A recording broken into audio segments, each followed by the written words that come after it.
একবার দুবার নয়, 4 বারের বিশ্ব চ্যাম্পিয়ন। শতাব্দীর শুরুতেও বিশ্ব ফুটবলে তারা ছিল অতুলনীয়। কিংবদন্তি জিনেদিন জিদানের ফ্রান্সকে হারিয়ে 2006 সালে শেষবার শিরোপা উঁচিয়ে ধরেছিল তারা। কিন্তু এরপরই যেন হারিয়ে যায় ইতালির চিরচেনা ফুটবল। শুরু হয় পতন। 2010 ও 14 বিশ্বকাপে গ্রুপ পর্ব পেরোতে পারেনি, আর শেষ 2 আসরে তো অংশই নিতে পারেনি আজ্জুরিরা। শঙ্কা জেগেছে টানা তৃতীয়বার বিশ্বকাপ খেলতে না পারার। তবে বিশ্বমঞ্চে দ্বিতীয় সবচেয়ে সফল দলের এমন হাল কেন? এখন যে কোনো ব্র্যান্ডের পুরাতন এসি বদলে নতুন ওয়ালটন এসিতে উপভোগ করুন 25% ছাড়।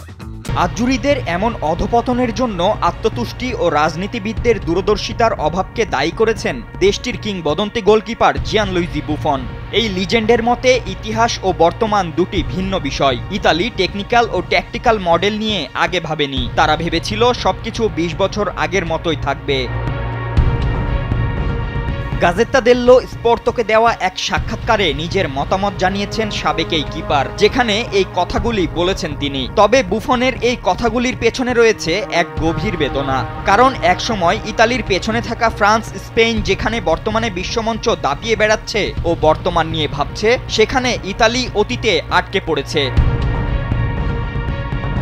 এছাড়া সংস্কার নিয়ে কিংবা এমন দুরবস্থা কাটানোর কথায় সরাসরি রাজনীতিবিদদের দিকে আঙ্গুল তুলেন এই লিজেন্ড। তিনি বলেন, সংস্কার করতে সাহসিকতা লাগে, রাজনীতিবিদরা সেই কাজটা করতে পারেন না। তারা কেবল ভোটের দিকে মনোযোগ দেন, কোনো পরিকল্পনা নেই তাদের মধ্যে। ফাতিন ইশরাক, কালবেলা।